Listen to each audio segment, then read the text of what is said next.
possa com você e peço que a gente abra a Escritura aqui no Evangelho de João. João, e eu vou prosseguir. Obrigado, meu filhão. Vou prosseguir. Hã? Tá.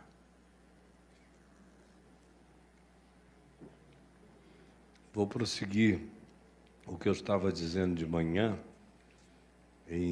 na primeira epístola de João, no capítulo 4, que diz, no verso 17, nisto é em nós aperfeiçoado o amor aperfeiçoado,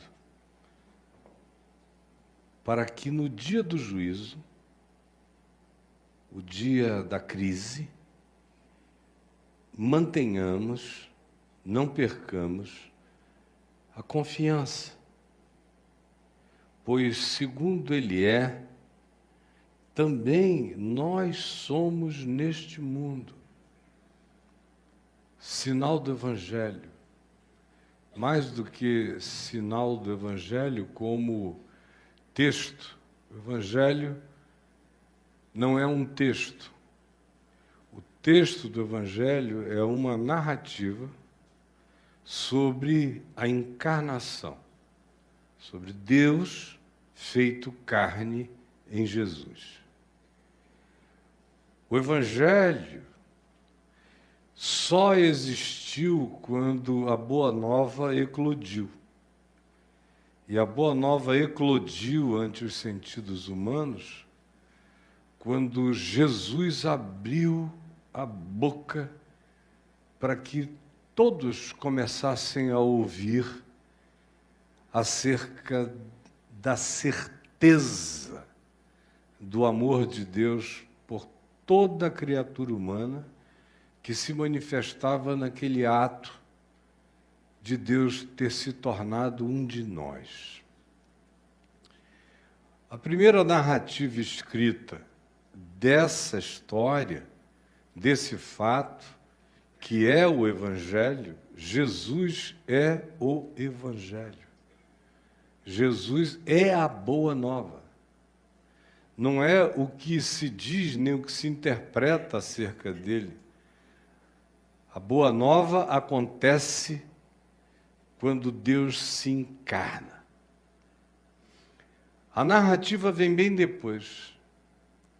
E as narrativas têm os olhares particulares de cada uma das testemunhas oculares ou dos que ouviram a narrativa, como é o caso de Lucas, que diz que ele próprio fez um trabalho de natureza jornalística acurada, ouvindo as testemunhas histórico-experienciais de tudo que tinha acontecido, até fechar uma compreensão cuja intenção era informar-nos acerca do Evangelho, que é Jesus. Antes de haver livro, havia a encarnação. Pedro não disse, tu és o Cristo, o Filho do Deus vivo, baseado numa leitura, mas em ações, gestos, movimentos, atitudes, palavras, olhares, linguagens codificadas de maneira oral e linguagens da expressão, da vida, da emanação, da energia que vazava do ser que com eles estava. Foi o conjunto dessas percepções iluminadas pelo Espírito Santo, que o fizeram dizer, tu és o Cristo, o Filho do Deus vivo. E Jesus disse, bem-aventurado és, Simão Barjonas, porque não foi carne, nem sangue, nem código, nem narrativa, nem livro, nem texto quem tu revelou essas coisas, mas meu Pai que está nos céus. E a intenção disso tudo, dessa encarnação, era gerar filhos de Deus.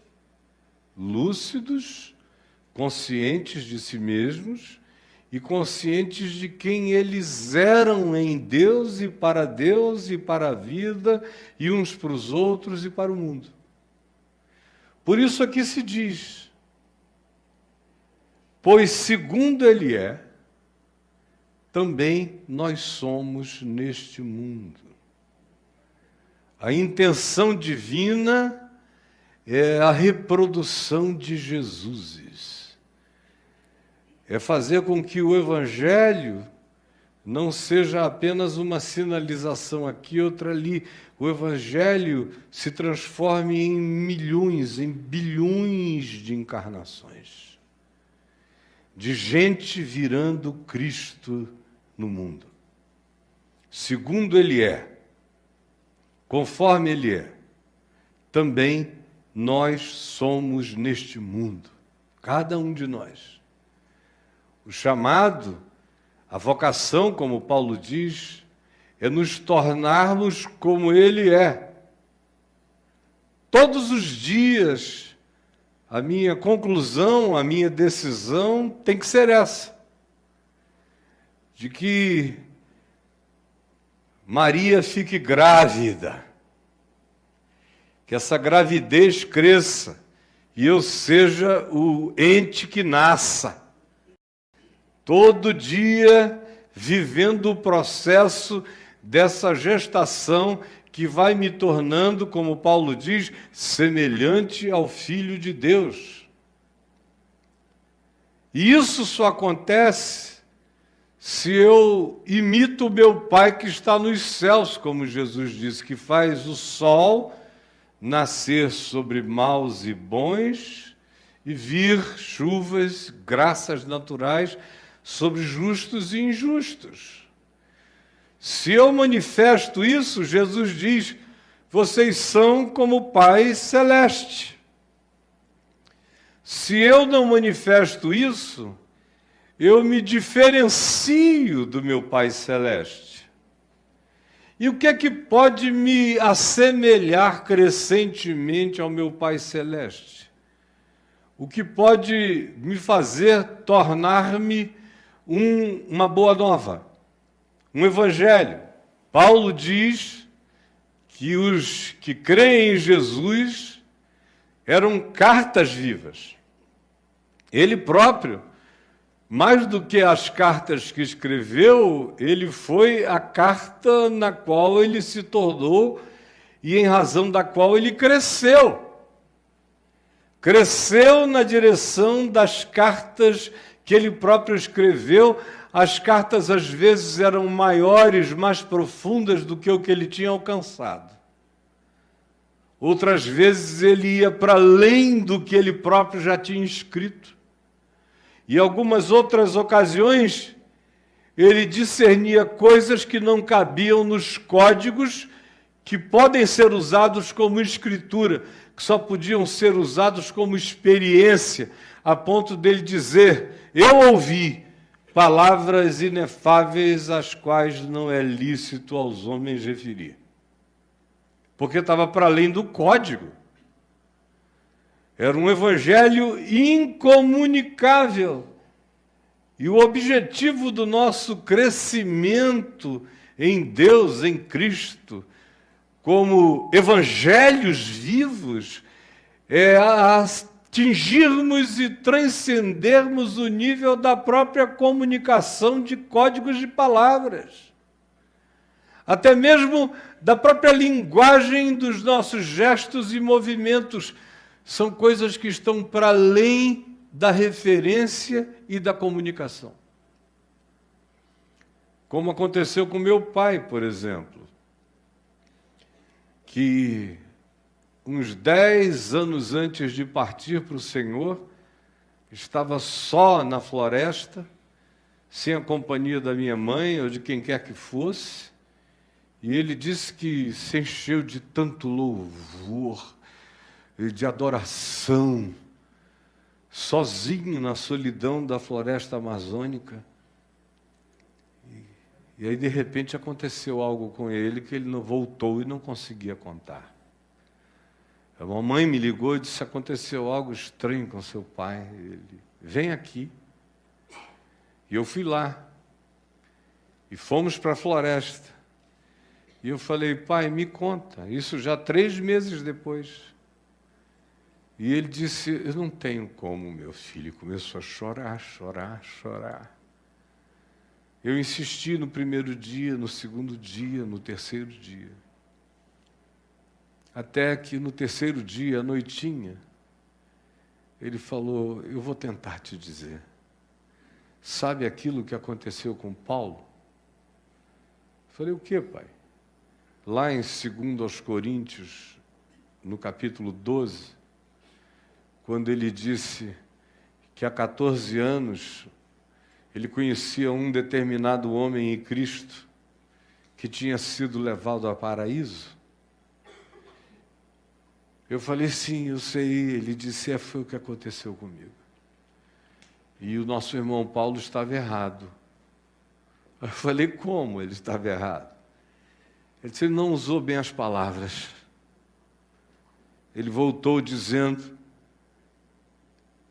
que tinha visto coisas inefáveis às quais não era lícito aos homens referir. Não está certo. É lícito se você quiser tentar.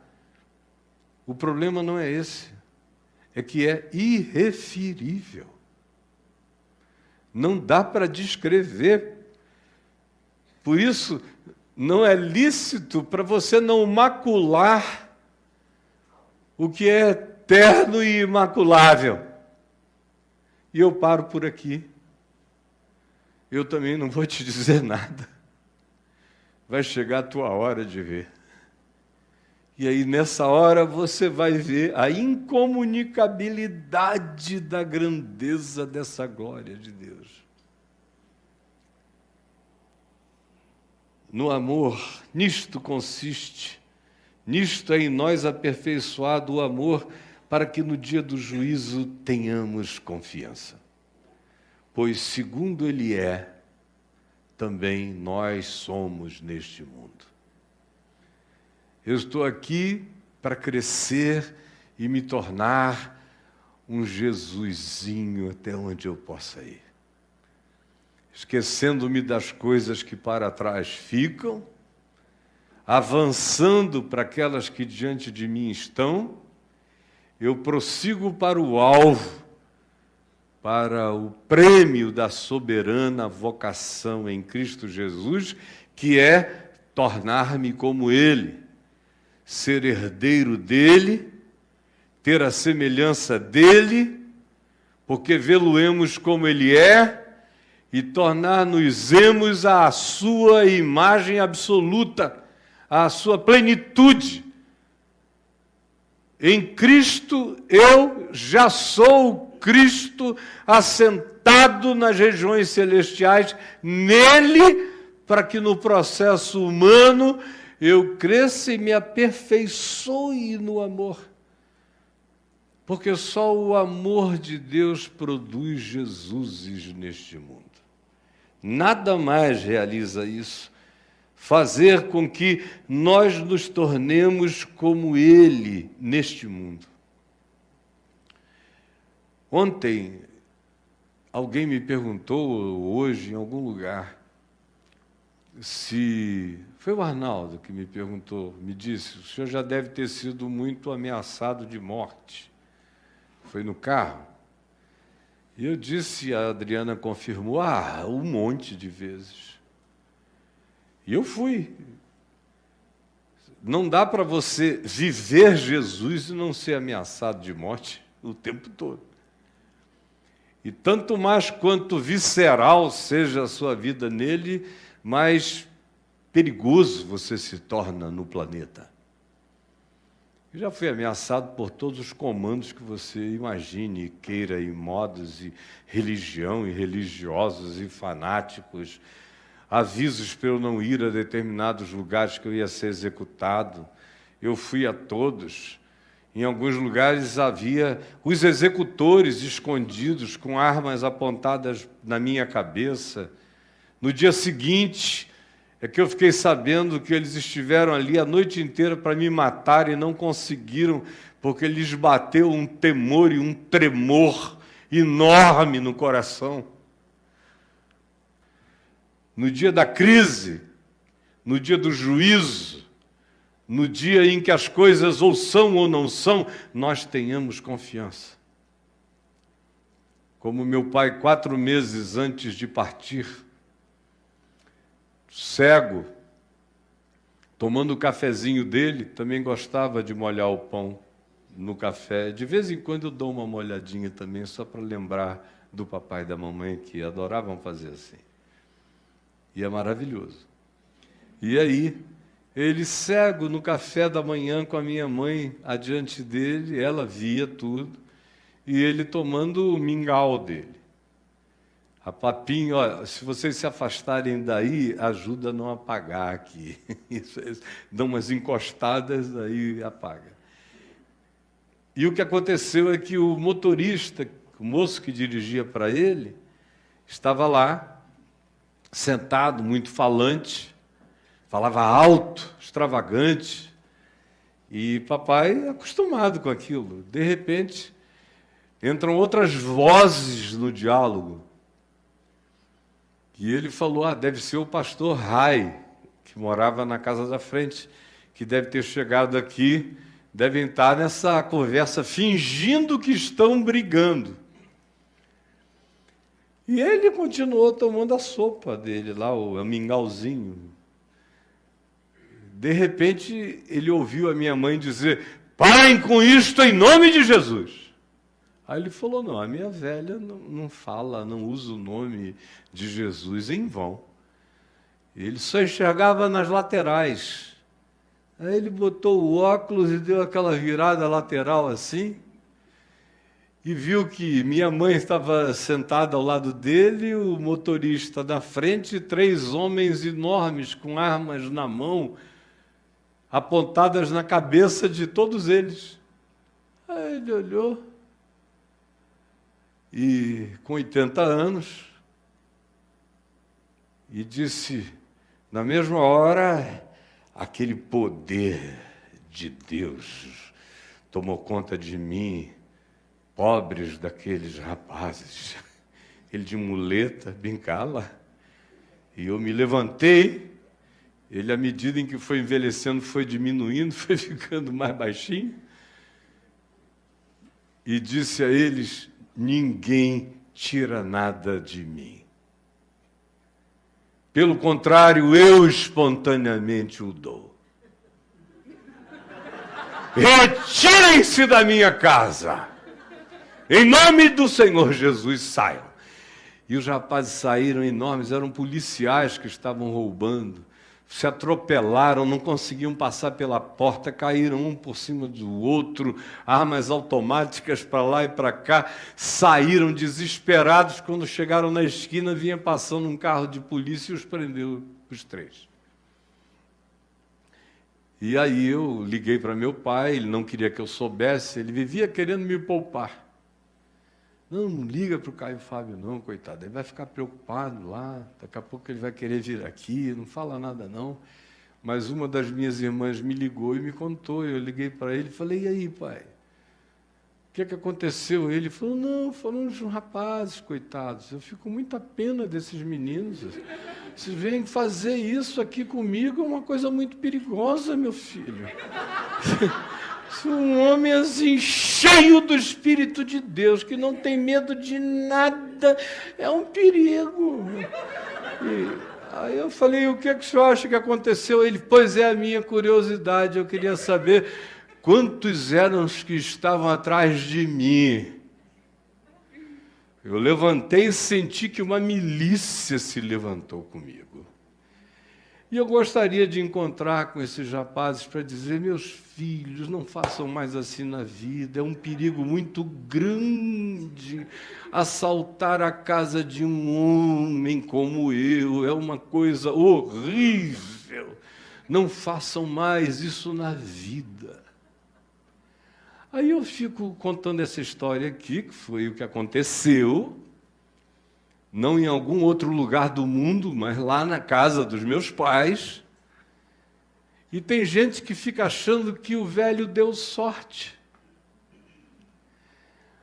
Eu estou aqui para dizer que ele não deu sorte. Eu passei a vida com essa coragem. Sabe quando eu não a tive? Eu não a tive uma vez que eu dei uma surra num rapaz e ele foi hospitalizado, ficou em coma e tudo mais. Mas eu estava insensível. Para mim, eles eram 8 e me atacaram, eu quebrei logo o primeiro e 7 correram. Aí eu falei, covardes, coração sem Deus, o meu. E no dia seguinte eu estava sentado numa praça, às 10 da noite, esperando um amigo que ia passar para me pegar para uma noitada. Quando de repente veio o irmão mais velho desse moço que estava no hospital e com uma arma na mão, saiu do carro dele, não tinha ninguém na praça, o cenário ideal para ele me dar um teco na testa, e eu tive medo. Não fiz nada, ele não viu uma reação em mim, eu fiquei olhando para ele, impávido, me ameaçou. Eu não disse nada em resposta, mas o meu coração estava gelado. Porque eu sabia que eu era culpado. A culpa me encheu de pavor. Embora eu seja um bom artista para não deixar ninguém perceber. Essa foi uma vez. A outra vez, eu também sabia que eu estava em estado de transgressão diante de Deus. 1998 foi o ano no qual me divorciei por causa de traição, do que eu nunca tinha feito na vida, vivido com santidade, da minha conversão para frente, na presença de Deus, com confiança. Mas aquele ano era o ano da certeza total no meu coração que eu tinha fugido conscientemente daquele amor que me guardava. E entrado num estado de transgressão. Aí chega um homem da máfia americana, ele sediado em Nova York, me chama a propósito de uma história que estava rolando aqui no Brasil, que veio a ser conhecida como Dossiê Caimã, e diziam que eu era a pessoa que sabia de tudo. E eu não sabia de nada. Era um idiota no meio da história. Mas fui convenientemente responsabilizado pela consciência da coisa inteira. E ele me ligou e falou, olha, minha mulher está chorando aqui dentro de casa. Ele era o responsável pelos negócios da máfia no Brasil. Disse, eu sou o representante da família tal e tal. Ela está chorando porque tem um repórter acampado aqui na porta da minha casa em Nova York chamado Cabrini, da TV Globo, que descobriram, farejaram a mim. Se a minha mulher chorar até amanhã de manhã, eu sei aonde o seu filho Lucas estuda em Boca Raton, aonde a sua filha Juliana estuda em Boca Raton, e eles vão morrer. Eu não quero te matar, eu quero que você veja-os morrer. E aí o meu coração gelou como nunca antes. Se eu, sinceramente, não estivesse naquele estado de culpa, no dia do juízo, no dia daquela crise, se o meu coração estivesse em paz em Deus, se eu estivesse andando na luz como Ele está na luz, Deus sabe que eu não teria temido nada. porque a minha confiança está nele, não em mim, e nele eu faço proezas. Nele se põem em retiradas os exércitos de inimigos. Nele não há ocasião para vacilação e nem temor. Eu tenho medos racionais, que são temores naturais. Um leão na rua, eu não vou para a esquina. Um hipopótamo solto, vociferante, eu fico num lugar que me proteja. Uma onça resfolegante, eu subo num pau mais alto que ela não consiga alcançar. Isso faz parte da racionalidade da vida. Mas o meu pai me ensinou, se não der para subir num pau, vire onça contra onça, corra para cima dela e coma ela também. Eu fui treinado por ele assim e o Evangelho aumentou isso ao infinito. Esses anjos do Senhor, essas milícias celestiais, esse poder que te habita, que está em ti, o fato de que principados e potestades te conhecem. E que até os bichos sentem o cheiro da tua tranquilidade em Deus, da tua pacificação. Isso muda tudo. Completamente. E à medida em que o coração vai andando em pacificação, no amor de Deus, você tem confiança. E você se torna como Ele é neste mundo. Exatamente como Ele é neste mundo, você cresce para se tornar e para manifestar o mesmo Espírito de Jesus como um evangelho vivo e ambulante. Cada um de nós pode provar isso. Não é privilégio de alguns, é para todos. Essa é a loucura, essa é a graça. Que gente frágil, gente fraca, gente simples, gente desarmada, gente desprotegida, andando todavia com esse coração vinculado a essa paz, carregando essa confiança, se torna como Ele neste mundo. E o texto prossegue dizendo o seguinte, olhem só, é simples e poderoso. No amor não existe medo. No amor não existe medo. Não é na paixão. A paixão é apavorada, que teme perder a pessoa, teme ser traída, teme ser despossuído, teme tudo. Mas o amor que abre mão, o amor que entrega, o amor que confia, o amor que tudo sofre, tudo crê, tudo espera, tudo suporta, o amor que permanece, o amor que perdoa de novo, que perdoa sempre, que não sabe deixar de ser amor em Deus. Nesse amor, que é amor segundo Jesus, que dá a vida pelos outros, que tem um outro em superior conta, que é longânimo, extensivo, que compreende e abarca tudo quanto esteja na dimensão da compreensão e daquilo que até transcende a compreensão. Neste amor não existe medo. Medo de nada, nem medo de ninguém.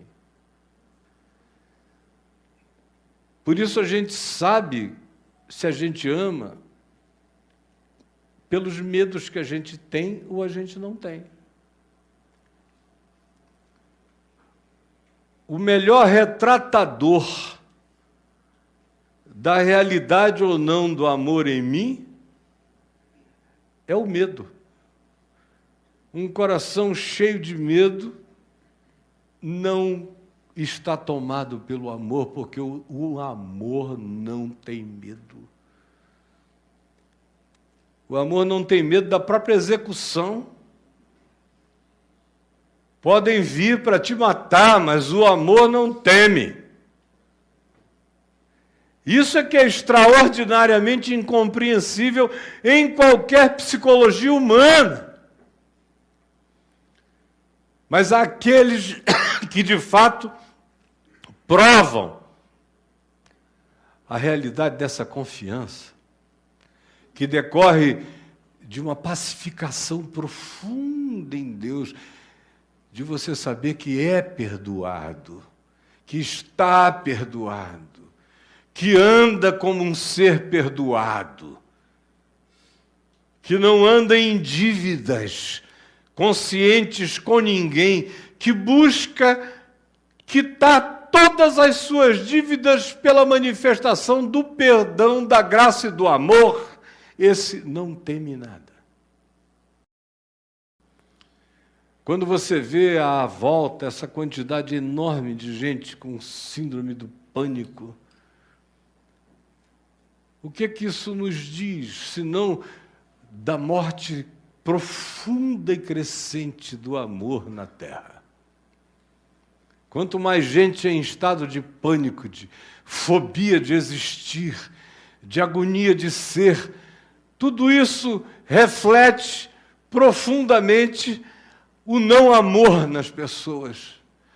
Não apenas que elas não amem, mas que elas não sabem nem o que é isso. Não são filhas do amor, não tomaram posse de que são amadas, do fato de o serem. Estão em estado de orfandade de amor. E aí abrem-se todas as lacunas para o medo, para o pânico, para a agonia, para a insegurança no coração. Porque no amor não existe medo. Não existe. Se você quiser andar sem medo no mundo, saiba que você é amado. E se você quiser andar sem medo no mundo, ame. Ame. E para amar a Deus, João diz que eu tenho que amar o próximo. Porque se eu não amar o meu próximo a quem eu vejo, como eu poderei amar a Deus a quem eu não vejo? O maior poder contra o medo é o amor. E a maior força do universo é o amor. Tem gente que acha que o poder no mundo é o poder do ódio, do rancor, da guerra, da raiva, ou de qualquer outra coisa, o poder dos poderosos, o poder desses idiotas cósmicos, poder das armas. Isso aí é o recurso dos fracos, dos covardes, dos amedrontados, daqueles que sem algo para atirar em alguém, se você bater o pé, eles correm. Agora, quando você está cheio do amor, você é daquele tipo que bota a cabeça na guilhotina e deixa cortar. Se der mole, a tua cabeça ainda cai do lado de lá sorrindo. Não existe medo. Ou isso aqui é verdade, ou é bom a gente parar de brincar disso. Eu sei que isso é verdade. Não porque me convenci acadêmico ou intelectualmente disso, mas porque experiencialmente eu sei que é assim. A morte, por exemplo, está chegando aí, está vindo de lá para cá, para todo mundo. Eu todo dia dou um passo a mais na direção dela. Quando eu cheguei aqui em Fortaleza, tinha tido uma notícia na internet que eu tinha sofrido um mal súbito, que é um negócio, de vez em quando me matam, já há muitos anos. Muitos anos. A minha família já está ficando acostumada. No dia que eu morrer, eles vão dizer, não foi nada, não. Já aconteceu tanto que a família está ficando cínica. Ao mesmo tempo, tem um treino. Todo dia eu digo, gente, vai chegar a hora. E eu vou ser muito feliz. E não estou de brincadeira. Vocês já imaginaram?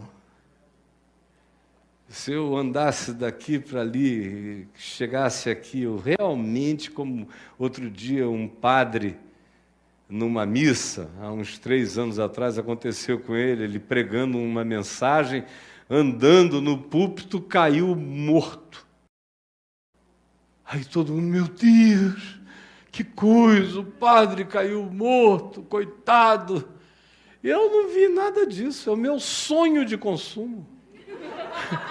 Desde jovenzinho era esse, eu gostaria, se me dessem uma escolha, de morrer na hora que eu estivesse bradando como um leão o amor de Deus.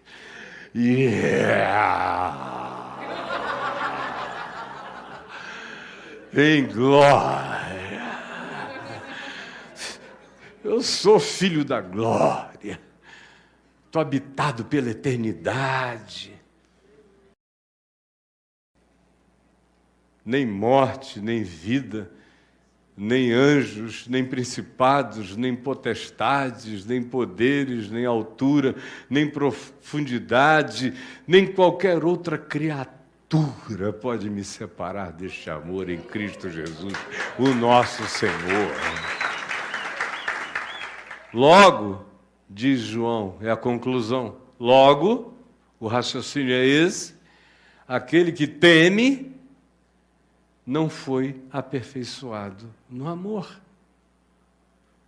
E o amor de Deus cresce, se aperfeiçoa, se desenvolve como prática cotidiana de olhar e enxergar Deus no meu próximo, por mais desfigurado que ele seja e ele esteja.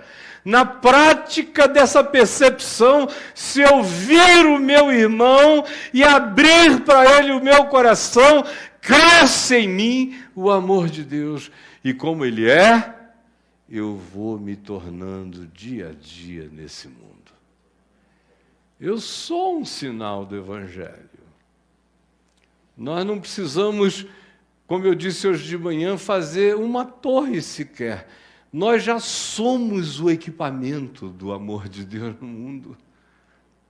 Está tudo pronto. Quando Deus quis manifestar o seu amor, Ele não fez a Torre de Babel, Ele se encarnou. Nem fez os jardins suspensos de Babilônia. Nem fez pirâmides. É absolutamente esmagador. E é completamente algo que não nos deixa escape ou desculpa. Eu nasci. E se eu estou aqui, todo o equipamento necessário para manifestar o Evangelho e o amor de Deus no mundo está pronto. Não há um implante a fazer, não há nada, um marca-passo divino a instalar, não há coisa alguma. Eu e você já estamos prontos, só não acontece porque nós não queremos, nós não quisemos. Do contrário, está consumado. Jesus já fez, e eu estou aqui. E se o amor de Deus crescer em mim, assim como Ele é, também eu serei e sou neste mundo. Ora, no amor, não existe medo, pois o perfeito amor lança fora o medo. O medo produz tormento. Logo, aquele que teme não é aperfeiçoado no amor. E nós o amamos porque Ele nos amou primeiro. Se alguém disser amo a Deus e quiser criar uma dicotomia e dizer que eu odeio ao meu irmão porque o meu irmão não ama a Deus, ou, como diz o Salmo 139, que é perfeito do verso 1 até o penúltimo. No penúltimo, Jesus liquidou com o Salmo. Ele continua na vigência, menos o último versículo. Não aborreço eu, Senhor, os que te aborrecem? Aborreço-os com ódio consumado. Para mim são inimigos de fato. Aí vem Jesus e diz, filho, cresce, Davi. Ama o teu inimigo. Ora por quem te persegue. Ou Salmo 137, o cara vem com saudade de Jerusalém, rios de Babilônia, eles pedem para a gente cantar, não dá. Nossas harpas estão aqui penduradas dos salgueiros, não dá para cantar canções de Jerusalém em terra estranha. Aí o cara tem um surto de religião, de ortodoxia raivosa, e diz, quem me dera viessem aqueles que pegassem os filhos dos babilônios e arrebentassem a cabeça das criancinhas na rocha. Pá! E pá! E pá! E tem crente dizendo, oh glória! Aleluia! Aquele cérebro para tudo que é lado, aquela coisa nojenta. Comando Vermelho vira um negócio de sacristãos da maldade. Esse comando aqui de Fortaleza, o quê? Parece GDF, como é que é o nome do negócio? É GDE? GDE, vira coisa de inocente. Diante daquele salmo, pega e mata. E pá! Isso devocionalmente. Em nome do Senhor, aleluia! É o Espírito que está em volta de nós, enchendo as igrejas, os crentes, que se tornaram filhos do ódio. Por isso também é tanto pastor se suicidando, é crente deprimido, cheios de pânico, apavorados, porque não há amor, e se não há amor, o que há é tormento. Cresce o tormento quando o amor se esvai. Nós, no entanto, o amamos não porque inventamos isso, mas porque Ele nos amou primeiro e nós ficamos grávidos dessa misericórdia e assim nos aperfeiçoamos dia a dia nessa consciência para que, como Ele é, sejamos nós também o Evangelho neste mundo. Pois aquele que não ama seu irmão, a quem vê, não pode amar a Deus a quem não vê. Ora, temos da parte dele este mandamento, que aquele que ame a Deus, ame também a seu irmão. Esse anda sem medo, sem pânico. Todo mundo aqui sabe o que eu estou falando. Como a culpa, como a incoerência, como a mentira, como o preconceito. Por mais que você o defenda ideologicamente, mas no seu coração rachaduras e abismos vão crescendo. Aí você começa a precisar de calmante para todo lado, aflições, ansiedades, medos. Quem odeia, prepara o coração para todo tipo de ataque. Quem ama, anda protegido o dia inteiro. De mim não há irradiação perversa, portanto eu não ando esperando perversidade contra mim, sem falar no fato maior. É que o escudo do amor é poderoso, é pacificador. gera uma serenidade divina dentro de você. É verdade. Não é logorreia, nem discurso, é fato. E se vocês ouvirem dizer um dia que eu morri porque alguém veio e praticou uma violência contra mim, saibam, morreu um homem sem medo. Nem no ato de partir. Você olha e você diz, Pai, perdoa-o, ele não sabe o que faz. E ele vai matar alguém em cujos olhos só há paz. Se isto crescer em nós, se essa consciência se dilatar, se esse amor se desenvolver, se tornar escudo e proteção pela prática no cotidiano, você vai experimentar uma vida que cresce em não tormentos. Ainda que todos tentem te atormentar, estranhamente você fica possuído por aquilo que Paulo chama de a paz que excede todo entendimento. Esse é o poder, minha gente. Esse é o poder. Esse aqui é o negócio, vocês entenderam? O barato é esse, a onda é essa. Você andar assim, e não há nenhuma arrogância nisso, há uma mansidão devastadora. Aí o que dizem sobre ti cai, é como a seta quebrada no ar. Os males que te projetam morrem no caminho. A maldição cai em si mesma e não chega nunca a você. Eu estou dizendo isso. Tem som ainda? Eu estou dizendo isto porque é isto que eu conheço em mim. E eu espero ter alguns anos a mais de vida para que esse amor se aperfeiçoe em mim. Se eu ficar mais velho, você vai me ver lindo.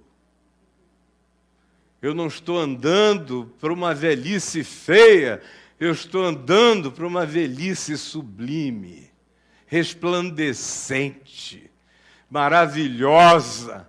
E eu não aceito para mim nada menos do que terminar a vida como um evangelho de Cristo, que não dá sinal esporádico, mas que é um signo vivo desse caminho.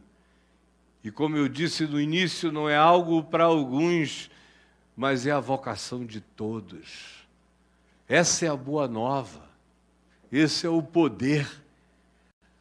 Agora, isso não acontece ouvindo loucuras religiosas aqui ou ali. Você tem que comer Jesus, como ele disse em João 6, comer a minha carne, beber o meu sangue, atolar-se em Deus pela prática de perdão, prática de misericórdia, prática da graça, prática da justiça, prática da verdade, corrigindo os seus pensamentos mentirosos, sentimentos que justificam os seus ódios perniciosos, e convertendo o seu coração todo dia a essa graça, na qual estamos firmes, e que nos faz castelos fortes, nos coloca como rochas e luzes de Deus no mundo.